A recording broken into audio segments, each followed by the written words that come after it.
sister gave my son a DNA test kit for Christmas to nuke my marriage, but Karma nuked hers when her own daughter took one too. We found out her kids weren't her. Hi, my name is Linda. Every Christmas, I return to my parents' house in Lake Oigo, even though deep down, I know I don't belong there. I look around. My mother is busy arranging gifts. My father adjusts the speakers and old carols play on repeat. Then Natalie, my sister, appears as if she's making her grand entrance for an audience that exists solely for her. Dark red sweater, softly curled hair, the scent of expensive perfume slipping through every hollow hug. She's always known how to walk into a room like she owns it. And everyone, including my parents, lets her. I stand at the corner of the table, a glass of wine in my hand, listening and counting down the seconds until the evening ends. David, my son, is sitting under the Christmas trees stacking Legos with Ethan, my husband. The two of them are the only reason I'm able to stay composed. My boy is 11, bright, obsessed with science, and never cares for appearances, yet tonight I notice him glancing toward the adults' table now and then, maybe sensing something in the air. Natalie walks over, her smile polished into a weapon. "I know you love science," she says sweetly. "So I got you this a DNA kit. You'll have fun with it." Everyone laughs, probably thinking it's a harmless joke. I don't. Ethan looks up, his eyes meet mine, and I can tell he heard the undertone too. Natalie tilts her head, still smiling, and adds with a playful tone sharp enough to cut. "Should be interesting. Let's see if you take after your dad or someone else." The words drop into the air like a stone breaking the surface of still water. The music, the laughter, the clinking of silverware all stop for a single beat. My mother lets out a nervous laugh, quickly saying, "Oh, Natalie, you always have your little jokes." My father clears his throat, raises his glass, and tries to change the subject with a toast to a peaceful new year. But the silence after her words has already done its work. It creeps into every glance, every half-finished sentence, every strained smile. I keep mine steady, the kind of smile you wear to survive in a family like this. A smile that feels nothing. The wine glass in my hand tilts slightly, and along the rim, I notice a fine crack forming, just a thin line, but I see it clearly, like a prophecy. Ethan placed his hand on my shoulder and gave it a gentle squeeze. I heard Natalie's laugh stretch across the room, her voice dripping with false innocence. "Hey, don't look at me like that," she said. "You know, science never lies." I took a slow breath, set my glass down, and forced myself not to meet her eyes. Inside my head, memories came rushing back the day of her wedding. Her little jabs dressed as jokes. The countless dinners where I sat in her shadow. The family's golden star. Natalie always had to win, even in things that weren't meant to be competitions. I looked at David. He was holding the gift box, confusion flickering in his eyes, not understanding why the room had gone so quiet. I smiled and brushed his hair gently. "Say thank you to your aunt," I whispered. He looked up and said, "Thank you, Aunt Natalie." She winked at him, then turned to me with that familiar look, the look of someone who's just planted a poisonous seed and can't wait to see it sprout. I leaned closer and said softly enough for only her to hear, "You should be careful what you plant, Natalie." That night, on the drive home, snow began to fall. The flakes tapped gently against the car window like soft knocks, steady and rhythmic. But all I could hear in my mind was the crack of glass from earlier. I knew this was just the beginning of something that had been brewing since the day I was born. It started with the way my mother looked at me throughout my childhood. Natalie was always the star of the Scott family, and I was the rational one. Too cold, too serious, as my mother liked to say. From a young age, I learned that fairness in our house was nothing more than a bedtime story. When Natalie broke a vase, my parents said, "She's just clumsy." When I spilled a glass of milk, my father's tone turned stern. "Linda, you need to be more careful." When Natalie came home late, my mother would smile. She was practicing with the cheer team. But when I stayed behind to help a classmate study, she sighed. "You're always trying to prove something." Each of those words was like a fine thread weaving a tapestry of quiet injustice around me, tightening over the years until I learned to breathe softly enough not to disturb anyone. Natalie had always been the golden girl, beautiful, charming, effortlessly likable. She never had to try to be loved. I, on the other hand, had to live perfectly, behave properly just to be tolerated. When Natalie went to college in California, Mom sent her care packages every week. When I studied at Oregon State, all I got was a text. "Don't forget to call your sister." Every time Natalie came home, she filled the house with stories of her wonderful life. her job at a big insurance company, her admired colleagues, her perfect boyfriend, Sean. For a while, I thought at least she'd found happiness. But I later learned that for Natalie, happiness only mattered when it made someone else feel small. I remember her wedding vividly 10 years ago in a riverside garden along the Tualatin. I hadn't wanted to be a bridesmaid, but Natalie insisted. "You can't say no to me, Linda. I'm only getting married once in my life." Eventually, I agreed. She sent me the dress sample. "Champagne gold," she said, and told me all the bridesmaids would wear the same color. I ordered it exactly as she described. But on the wedding day, she looked at me with that sharp glare, then turned to Mom and whispered just loud enough for the guests to hear. "See, I told you, Linda always has to be the center of attention." She picked a lighter shade to stand out more than me. Every head turned toward me. Before I could speak, Mom laughed and said, "Oh, Natalie, don't be petty. It's just a dress." But I caught the look of agreement in her eyes. For the rest of the evening, I sat at the far table while Natalie floated through the crowd, hugging guests, posing for photos, basking in the spotlight like she was on stage. And honestly, I stopped expecting them to. I just remember standing under the row of trees by the river, listening to the wind, and quietly promising myself, I'll never let anyone make me feel small again. But that promise is hard to keep when the ones who make you feel small are your own family. After the wedding, every holiday became another perfect performance by Natalie. It was always the same. She'd arrive late, coat draped over her shoulders, designer bag in hand, laughing as she said, "Sorry, traffic was awful. Portland during the holidays. What can you do?" Everyone laughed and saved her the best seat. I'd usually be in the kitchen helping Mom with the dishes, listening as Natalie talked about her new house in Westland. Her husband, Sean, the quiet, gentle man who adored their son so much he'd spend hours folding origami with Scott. When she talked about her child, Natalie always emphasized, "My little genius," as if no other kid could ever compare. I never saw real affection in her eyes, only the need to prove something. I remember one Christmas the year before, David had just finished his first school experiment on DNA structure. He was so excited, explaining genetics to everyone at the table, his little hands moving as he spoke. Natalie chuckled lightly. "You really are the classic nerd type, Linda," she said, always raising kids who'd rather play in a lab than outside.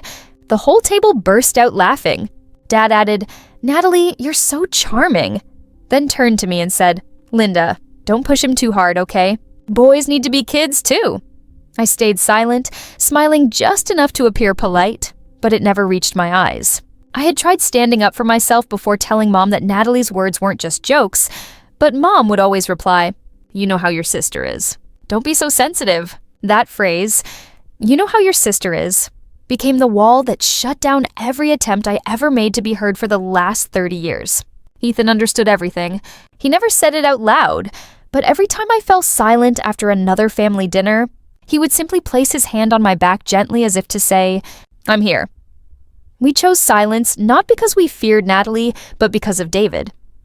I didn't want my son to grow up surrounded by that tension, didn't want him to learn endurance the way I did by swallowing pain until it became invisible. So, every year I returned to that same house, sat under the same blinking lights, listened to Natalie's stories about vacations in Hawaii, heard Mom sigh, Natalie so blessed, and told myself, just make it through tonight and it'll all be fine. But peace in my family has always been the most fragile thing. It survives only through pretending, through hollow hugs and forced laughter. And that pretending is what fed the poison inside Natalie. It made her believe she could say or do anything, that she was untouchable. Until one day it wasn't enough for her to be adored. She wanted proof that she could destroy anyone who made her feel small, even the sister who had spent her whole life bowing her head to her. I just never imagined the weapon she'd choose. A small DNA kit tucked inside a Christmas gift would be the first stone that shattered the perfect world she'd spent years painting. From the day David was born, I learned that happiness in my family always came with a price. When the nurse placed him in my arms, his eyes opened blue, clear, and bright like a spring lake. Ethan joked that he must have inherited them from his great-G-grandmother in Michigan. But my mother pressed her lips together, her face caught somewhere between awkwardness and quiet calculation. I didn't care at that moment. All I felt was joy. But then, Natalie's innocent remarks began to drip into that joy like drops of medicine into clear water. Each drop too small to notice, but together they turned into poison. The first time she hinted at it was during David's first birthday. In the middle of the party, she leaned across the table, glanced at him sitting in his high chair, and said sweetly, "His eyes are such an unusual blue, especially since Ethan's got brown hair, and so do you. Genetics really are mysterious, aren't they?" Everyone laughed, Mom the loudest, adding, "Oh, must take after the father's side." And I just sat there silent, watching my reflection warp in the curve of a silver spoon. The second time was at Thanksgiving when David was 3. She was telling some story at the dinner table, then suddenly turned to me. "You know," she said, "one of my coworkers has a daughter who looks nothing like her husband. Everyone jokes there must have been a little mix-up in the genes." Then she laughed, pretending she'd misspoken. I smiled, pretending I didn't notice, but inside something cold and heavy began to rise. I remember driving home that night, Ethan whispering, "Don't let it get to you." Natalie just wants a reaction. I nodded, but I knew I had already reacted. Just not on the outside. In the years that followed, Natalie never stopped. At every meal, every family gathering, she'd find a way to bring it up David's eyes, genetic surprises, her little jokes that sliced beneath the surface. My mother would smile awkwardly. My father would change the subject, and I learned to smile without feeling. It was like wearing a mask. The mask of the polite sister, the obedient daughter, the woman who shouldn't make a scene. But inside, every time she laughed, I could feel a rope tightening slowly around my throat. The older David grew, the more he looked like Ethan, the same way he sat, the same furrow of his brow when he thought. But Natalie still wouldn't stop. One evening when David was 8, we went to my parents' house for dinner. As he proudly showed everyone the robot model he had built from scratch, Natalie smiled and said, "He's really smart. Must have gotten some unusual genes in there." I heard the way she lingered on the word unusual. Mom quickly cut in. "Oh, stop it with all that GAN talk. Just eat." I looked at her then, and for the first time, I saw it clearly. Her silence wasn't ignorance. It was fear. Fear of breaking the fragile peace she and Dad spent their lives protecting. That peace was their sacred order and unspoken pact to keep the family image spotless, even if the truth underneath was warped. Natalie understood that better than anyone. She thrived on it. She knew that all she had to do was say something vague, something that sounded harmless, and people would start to wonder. She didn't need proof. She only needed suggestion. And for years, I let her do it because I thought I was stronger. Because I believed I understood her game. Because I told myself I was immune to the poison Natalie dripped into our lives drop by drop. But endurance has its limits, and silence has consequences. When David started high school, he became her new target. And this time, it wasn't just playful teasing. She began sending me articles about parents discovering their child wasn't biologically theirs, adding little notes like, "Just a funny read. Don't overthink it." Once she even sent David a video about DNA testing and texted, "You should try it. It's fun." I laughed it off, set my phone aside, convincing myself I was too strong to react.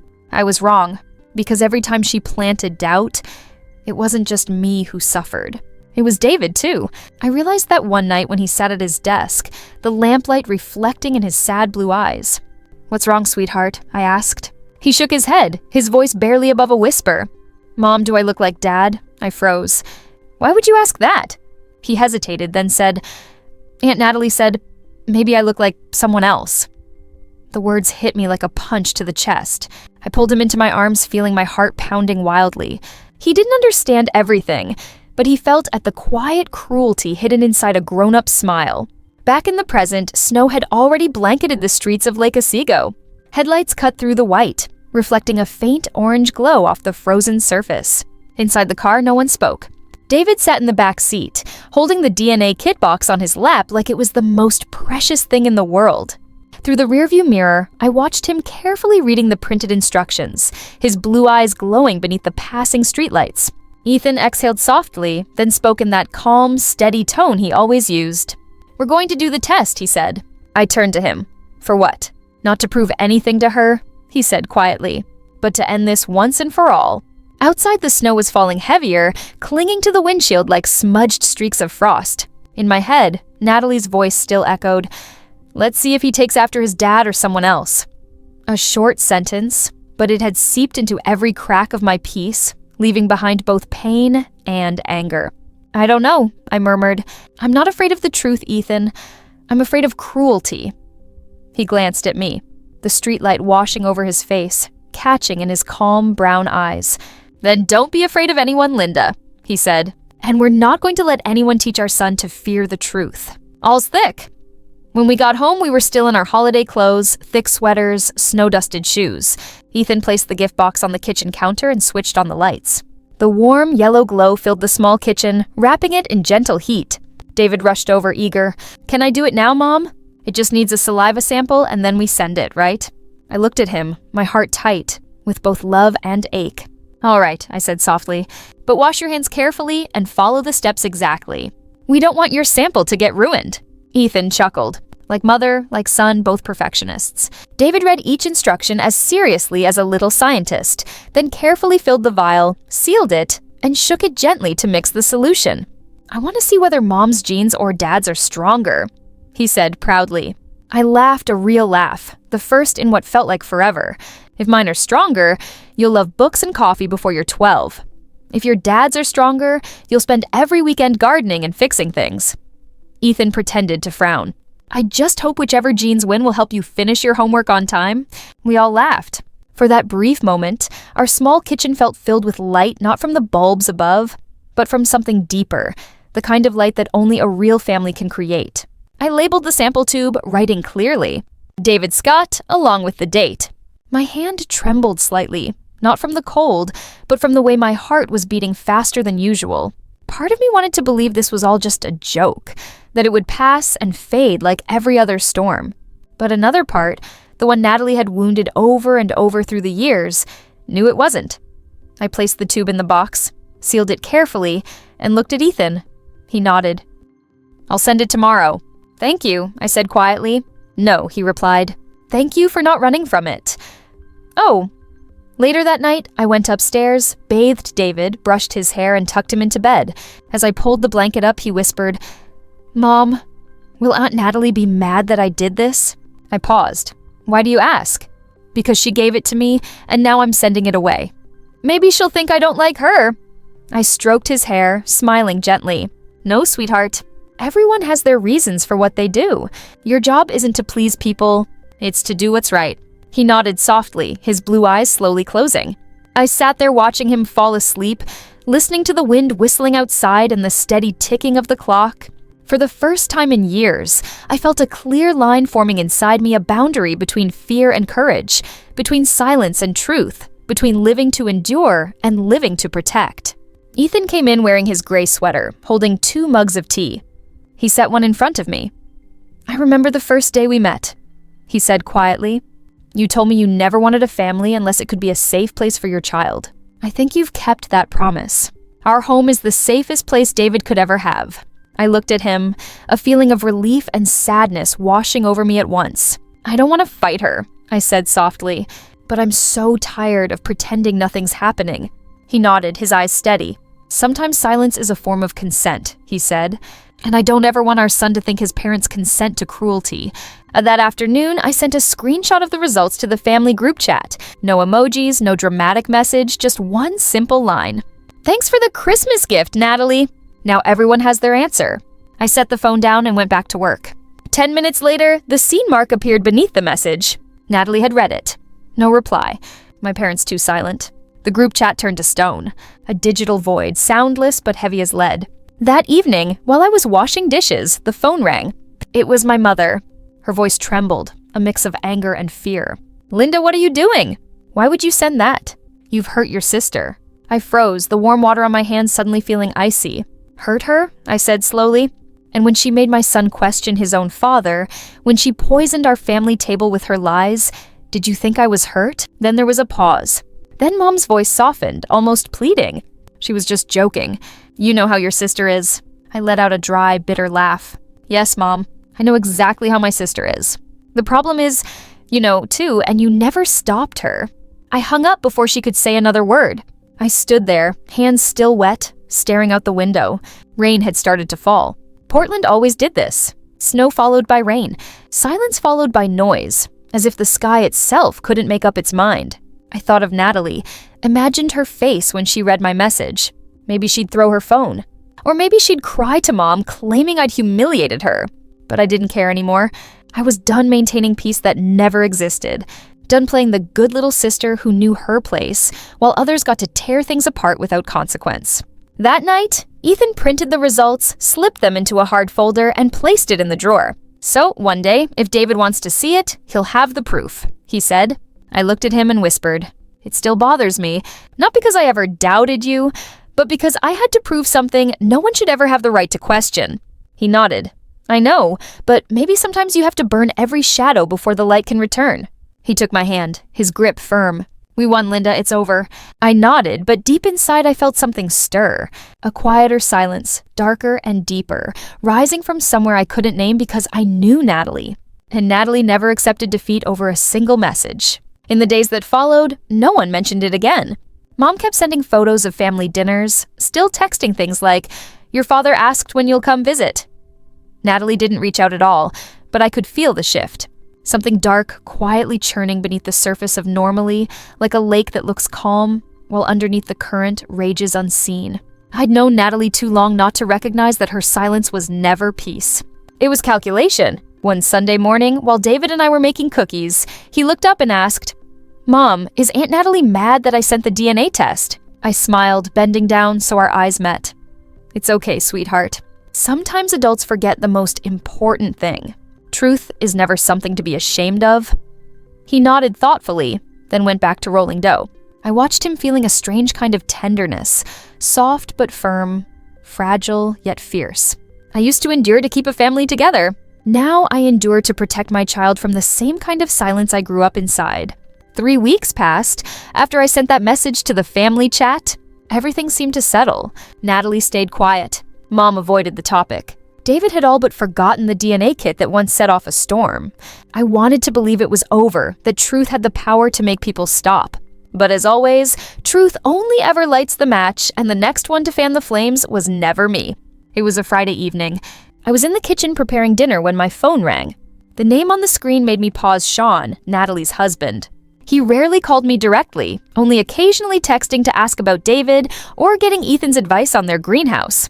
His voice on the phone was rough, low, nothing like his usual calm tone. "Linda, I need to see you." "And Ethan, just the two of you? No one else?" I frowned. "What's going on?" He hesitated, then said, "Just meet me. You'll understand when you do." The way he said it made the back of my neck go cold. We met at a small cafe near downtown Portland, the kind with red brick walls and the warm, rich scent of freshly roasted coffee lingering in the air. I remember that day clearly. A light rain was falling, the streetlights casting blurred reflections across the wet pavement. When Ethan and I walked in, Sean was already there, gripping his coffee cup so tightly that his knuckles had turned white. He looked up and I saw the dark circles under his eyes, deep and hollow like someone who hadn't slept in days. I don't even know where to start," he said, his voice trembling. Ethan placed a steady hand on his shoulder. "Take your time."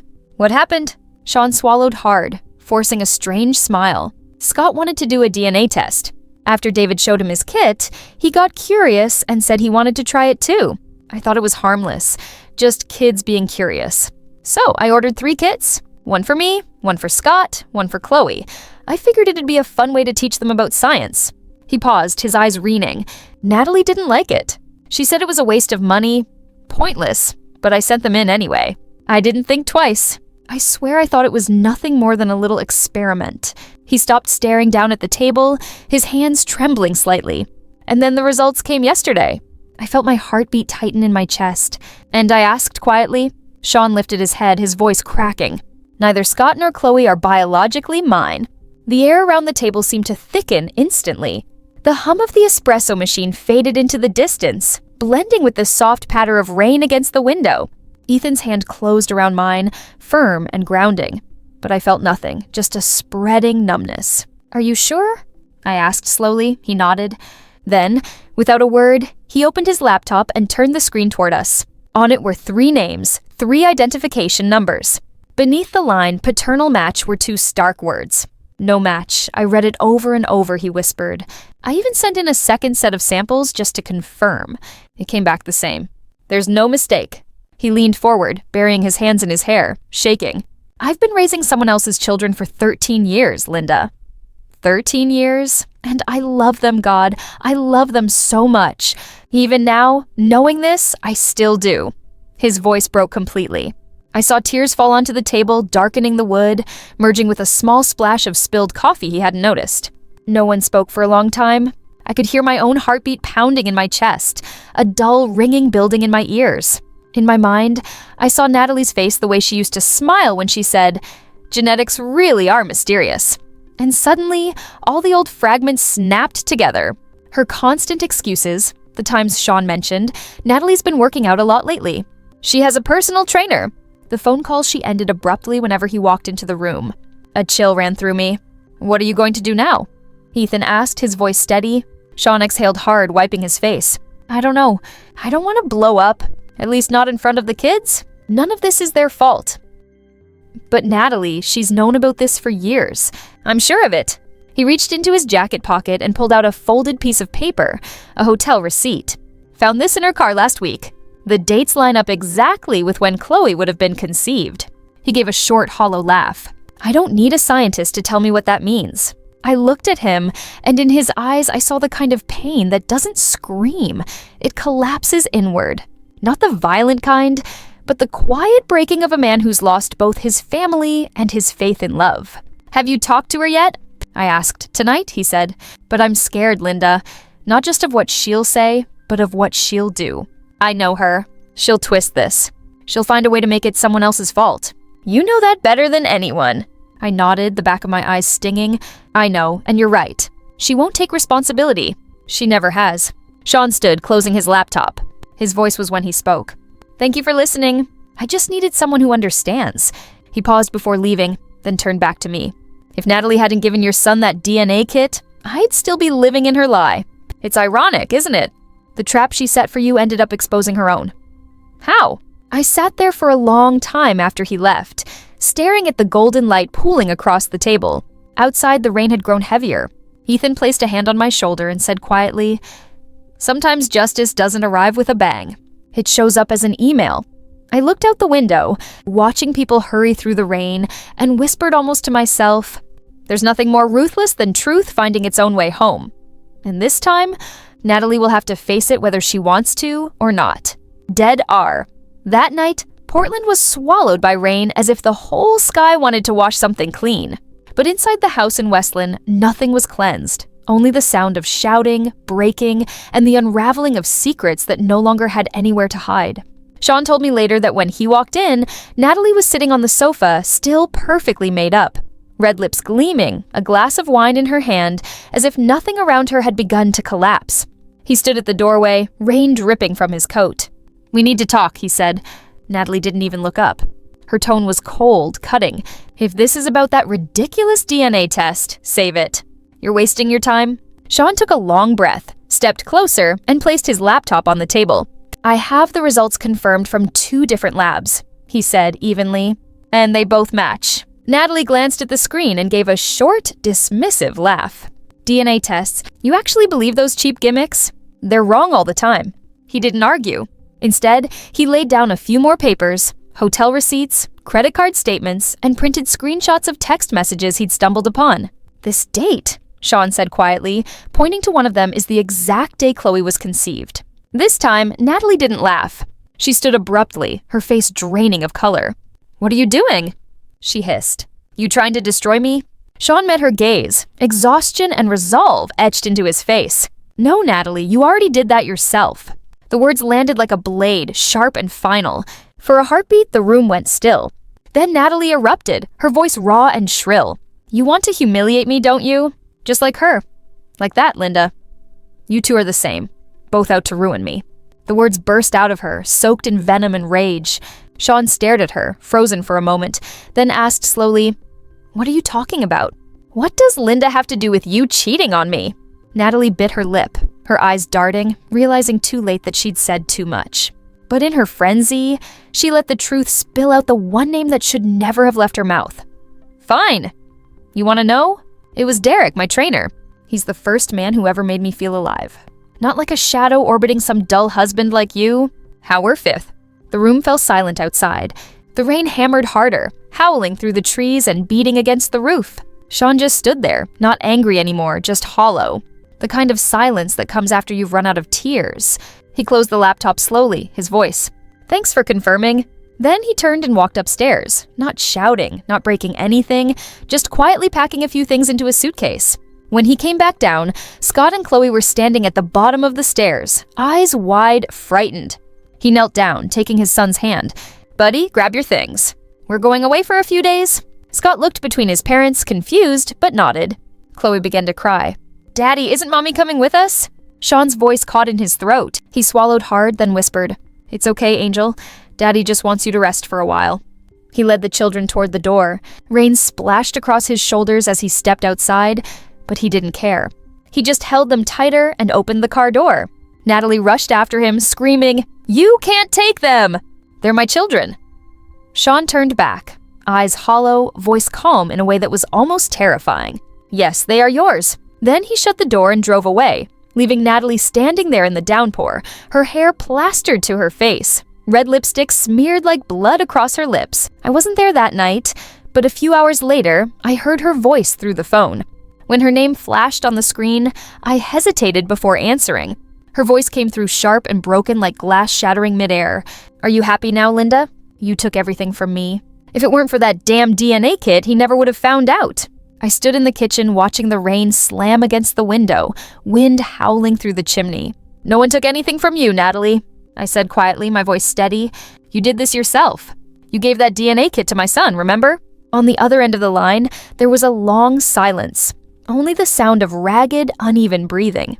Then Natalie began to cry. Not the furious, screaming kind of cry I'd known from her before, but a broken, choking sob, raw and human. I didn't know what she was mourning, more the loss of a good man, or the shattering of the perfect image she'd spent her whole life building. I heard the sound of a glass hitting the floor, the sharp tinkle of it breaking. And then the line went dead. I stood there frozen. Ethan walked in, resting a hand on my shoulder. "She called," he asked. I nodded. "What did she say?" I took a slow breath. "She said I destroyed her life." I replied softly. "But really, I only held up the mirror she once used against me."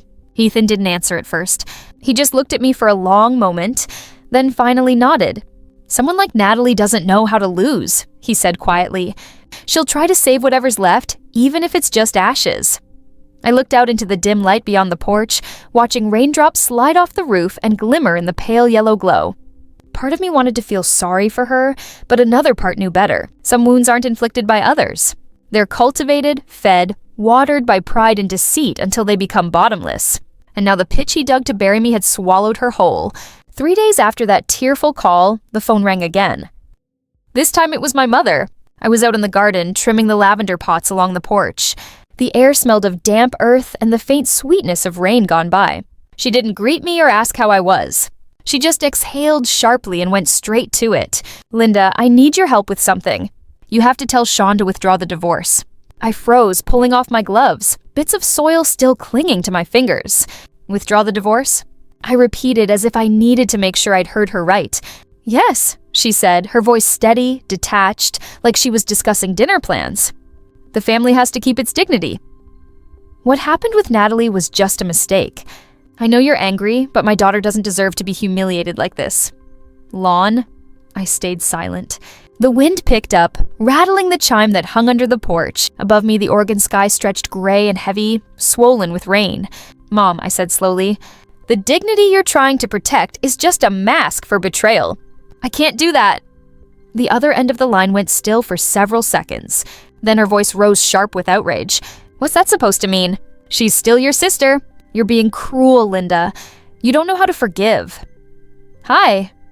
I closed my eyes, holding my breath before answering softly. "No, Mom, I do know forgiveness. I forgave every time she humiliated me. Every time you said, 'You know how your sister is.' But this isn't about a dress or gossip anymore. This is about innocent children dragged into a lie that lasted 13 years. Forgiveness doesn't mean covering it up." Silence. Only the sound of her heavy breathing on the other end. Then she spoke again, her voice breaking. "You don't understand, Linda. This family's been through enough scandal. If Sean goes public with this, Natalie won't survive it." I let out a dry laugh. "She won't die from scandal, Mom. She'll die from the truth she built herself." I hung up before she could say another word. I sat on the stone bench beneath the porch, watching the drizzle start again. The air was cold, but inside me everything felt sharp and clear. Some people only know love when they're forgiven. Others only learn change when they're forced to pay the price. And Natalie belonged to the latter. That night, I told Ethan what had happened. He listened quietly, then nodded. I figured as much, he said. They've never seen things through your eyes. To them, Natalie is the daughter they have to rescue, and you're the one they can lean on. He paused, then added, but this time, I think you should do more than just stay out of it. We can help Sean. I looked at him, hesitant. I don't want revenge. I know, he said gently. But there's a difference between revenge and protection. You know, Natalie, if no one stops her, she'll keep destroying everyone around her, including those kids. He was right. I knew Natalie too well. She couldn't live without control. And if no one spoke up, she'd twist the story again, play the victim, and manipulate everyone just like she always had. I stayed quiet for a long moment. The wind gusted through the porch, making the chime tremble. Above the Oregon sky hung heavy and dull. Mom, I said slowly, the dignity you're trying to protect is just a cover for betrayal. I can't do that. There was a pause. Then her voice rose sharp and indignant. What are you saying? She's still your sister. You're so cold, Linda. You don't know what forgiveness means. I closed my eyes, breathing through the ache in my chest. No, Mom, I said softly, I do. I forgave her every time she humiliated me. Every time you told me, you know how your sister is. But this time it's different. This isn't about dresses or rumors. This is about two innocent children caught in a lie that's lasted 13 years. Forgiveness doesn't mean protecting a lie. For a few seconds, all I heard was her shaky breathing. Then she said, voice thick with emotion, you don't understand, Linda. Our family's had enough scandals. If Sean tells people, Natalie won't survive it. I gave a bitter laugh. She won't die from the gossip. Mom, she'll die from the truth she created herself. And I ended the call before she could reply. I sat down on the porch bench, watching the rain start again. The air smelled of wet lavender and cold iron. For the first time, everything felt painfully clear. Some people only understand love when they're forgiven. Others only change when they're forced to pay for what they've done. Natalie was the latter. That night, I told Ethan. He listened quiet and steady, then nodded. I figured that's what your mother would say, he murmured. They've never seen the world through your eyes. To them. Natalie is the daughter who needs saving, and you're the one who's supposed to fix things. He paused. But this time, you should do more than step aside. We can help Sean. I looked at him. I'm not trying to get revenge. I know, he said. But there's a line between revenge and protection. And you know, Natalie, if she's not stopped, she'll destroy everyone around her, even her kids. He was right. I knew her better than anyone. Natalie couldn't stand losing control of a story. And if no one spoke up, she'd twist the truth again, turn herself into the victim, and pull everyone back under just like she always had. I began gathering everything. Not to expose my sister, but to make sure the truth could no longer hide. I went through old emails, snide little messages, letters full of veiled contempt. It's okay, sis. Not everyone is born to be loved. I took screenshots of the conversations where she mocked Sean, the ones where she bragged about a man who truly knows how to make a woman feel wanted words. I now knew referred to Derek, the personal trainer. I printed everything, numbered each file, arranged them into folders. Ethan helped me organize the timeline, noting her patterns, manipulation, emotional abuse, and infidelity. That night, while David did his homework at the kitchen table, we worked in the living room under bright light. Ethan flipped through a stack of pages and said quietly, I never thought we'd have to do something like this to family. Neither did I said. But if we don't, no one will. The next day I called Sean. He answered immediately, his voice rough but steady. Linda, he said, I'm guessing this isn't a sympathy call. I smiled faintly. No, I'm calling to tell you that if you need witnesses, Ethan and I will stand with you. We have proof not for revenge, but for justice for the kids. There was a long silence on the line. Then I heard his voice tremble slightly. Thank you. You have no idea how much that means to me. After the call, I stood by the window. The rain outside had thinned to a mist. For years, I'd feared confrontation, feared shattering the fragile shell of peace that held our family together. But now I understood that shell was what had been suffocating us all along. Sometimes to save a family, you have to let it collapse first. Ethan rested his hand on my shoulder, his tone low but resolute. From now on, we're not on the side of silence anymore. I nodded. In the golden light spilling through the rain-streaked glass, I saw my reflection calm, unafraid, and finally free of the need to be loved by people who only knew how to protect lies. I knew that after tonight, everything would change. But for the first time in my life, I was ready. The hearing took place on a gray Monday morning in March. Portland was damp and cold, the air thick with the scent of rain, car exhaust, and faint coffee. I stood outside the Clackamas County Courthouse, my long coat pulled tight, a folder clutched in my hand, the one Ethan and I had spent weeks assembling. Inside were pages of proof, emails, messages, receipts, words that had once seemed harmless, but now revealed the architecture of an entire false life. Sean walked up, his face drawn and pale, but his eyes steady. He nodded once. No words were needed. We both knew that today wasn't just about a divorce. It was the day the truth would finally speak for itself. The courtroom was small, the beige paint on the walls slightly peeling, the fluorescent lights buzzing faintly with their cold, sterile glow. The air smelled of old paper, dust, and stale coffee from the plastic pot in the corner. Natalie sat at the opposite table wearing a crisp white blouse, her hair neatly tied back, her makeup done just enough to appear tired but graceful. I recognized the performance immediately. The glistening eyes, the trembling hands, the subtle tilt of her head, the same choreography she'd always used to make people believe she was the victim. But today, that act looked heavier, like even she no longer believed it. Beside her sat her attorney, a young woman with sharp heels and practiced poise, but I noticed her glance nervously at the thick stack of files in front of Sean. The judge. Mrs. Lawson entered, her voice low and firm. This court is now in session for the hearing of Scott versus Scott concerning divorce, custody, and related financial matters. Sean lifted his head. Natalie kept hers down, shoulders trembling ever so slightly. I sat in the last row between Ethan and Sean's legal advisor, my heart steady but slow, echoing faintly beneath the rhythmic tapping of the court clerk's pen. Sean's lawyer, Julia, a small, composed woman with short hair and eyes sharp as glass, stood first. Her tone was clear and deliberate. Your Honor, Mrs. Natalie Scott engaged in an extramarital relationship with a man named Derek Hunt, a personal fitness trainer, for over 7 years, both before and during her marriage to Mr. Sean Scott. We have verified financial records, digital correspondence, and a written statement from Mr. Hunt confirming the affair. She laid a folder on the table.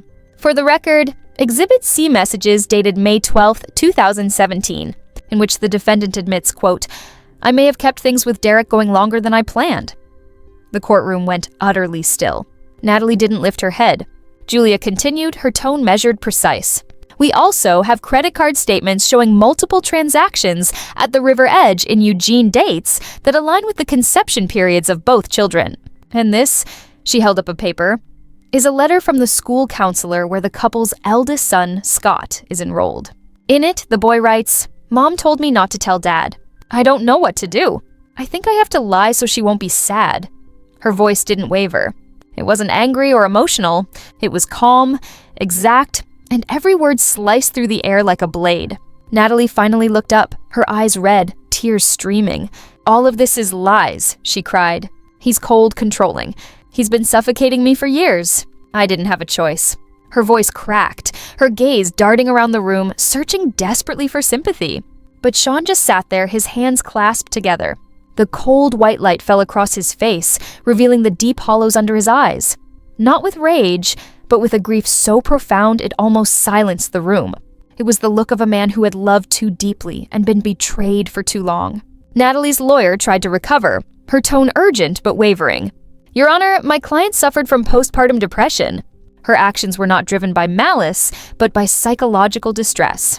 We asked the court to take that into consideration. Judge Lawson didn't respond to the attorney. Instead, she turned her gaze toward Natalie and asked in a low, even voice, Mrs. Scott, do you deny that the 2 children are not biologically related to your husband? Natalie's mouth opened, then closed again. Her lips trembled, but no sound came out. The silence that followed was louder than any confession. Then Julia called my name.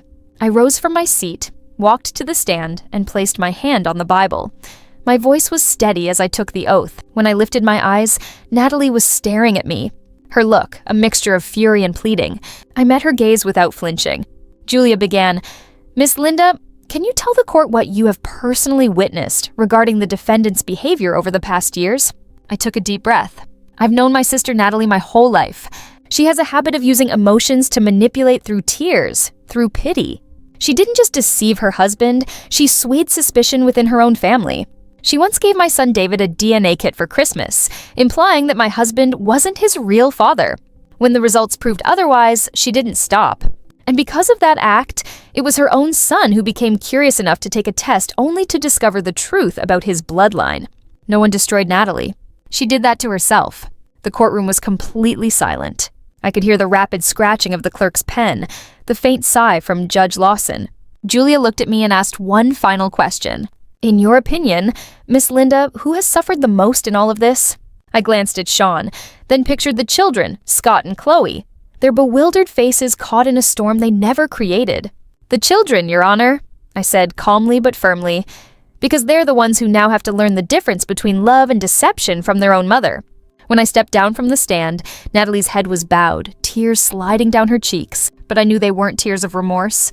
They were tears of self-pity shed for the collapse of the perfect image she'd spent her life protecting. At last, Judge Lawson delivered the verdict.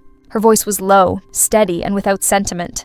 After reviewing the evidence and testimony, this court grants primary custody of the 2 minor children to Mr. Shaw Scott.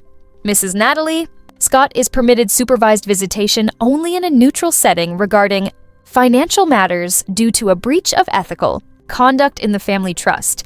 The defendant is hereby removed from the list of beneficiaries. She paused, eyes scanning the document before her.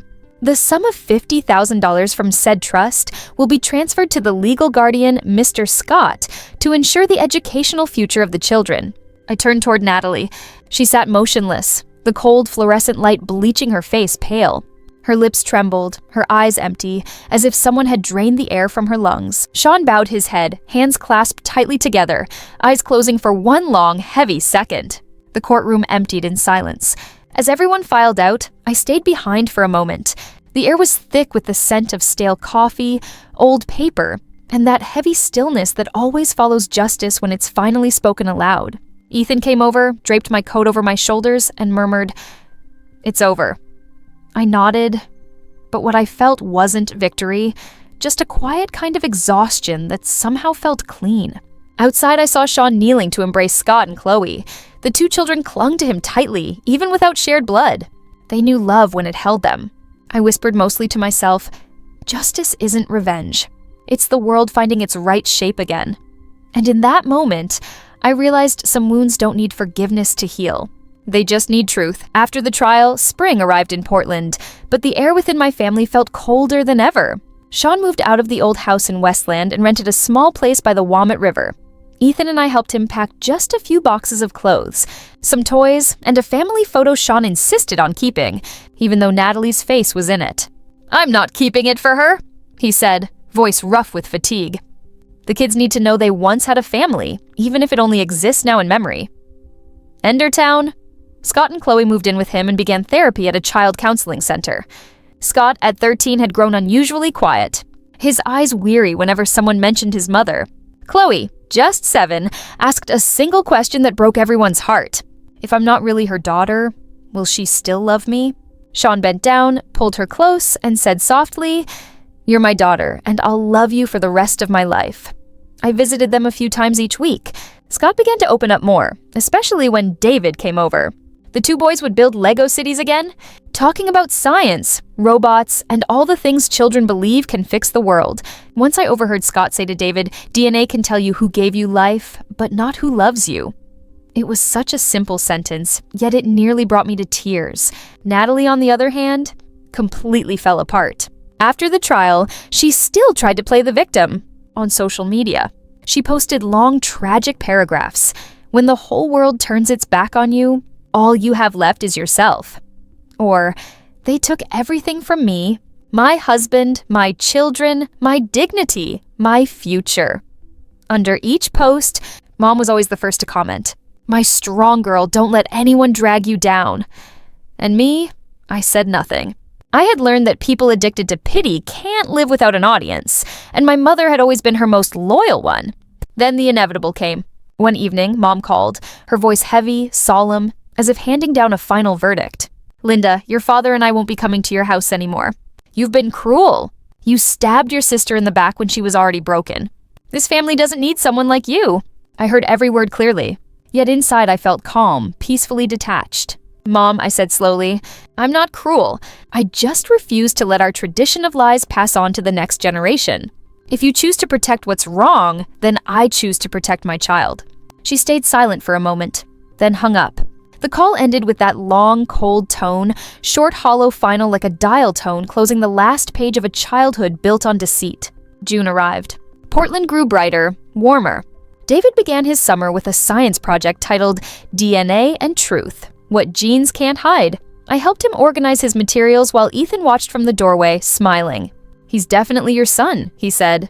"He faces truth even when it hurts." I laughed softly and shook my head. "No, he's braver than I am. I learned to endure. He wants to understand." That night after David went to sleep, I opened his presentation. On the first slide, he had written, "DNA tells the truth about where we come from, but character tells the truth about who we are." Below it, he'd drawn a small family tree, just 3 branches. Mom, Dad, and me. Nothing more. Nothing missing. One evening over dinner, Ethan looked at me and said quietly, "You know, through all that chaos, my biggest fear was that you'd lose faith." I set my glass down and met his eyes. I did faith in people and fairness, but then I realized truth doesn't need believers. It's always there, waiting for someone brave enough to look. He smiled, squeezing my hand. "That's what he got from you. Courage in front of truth."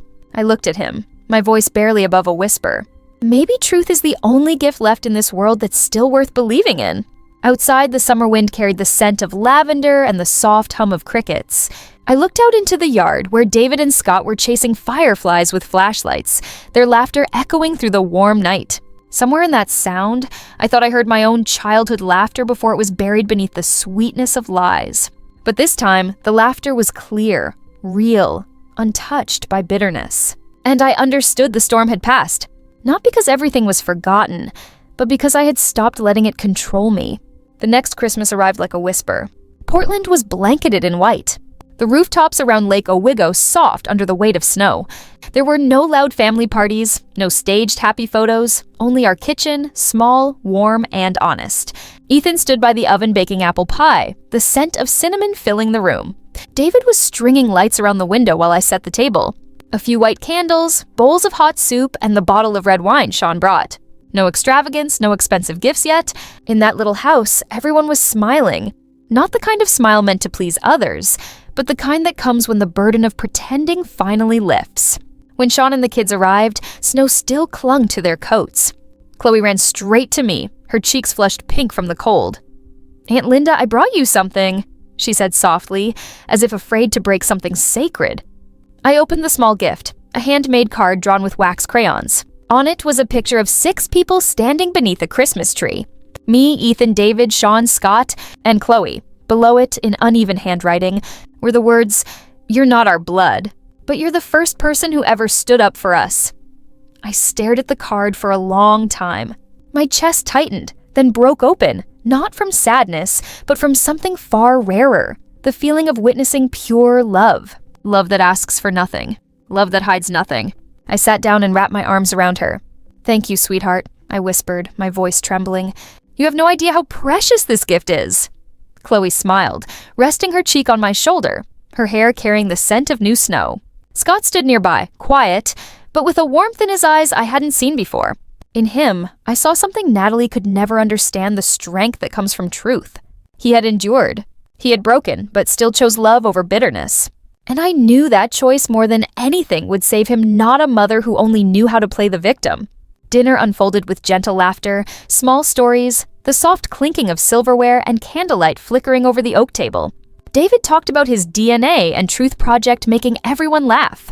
Sean poured more wine for Ethan, his expression lighter than it had been in months.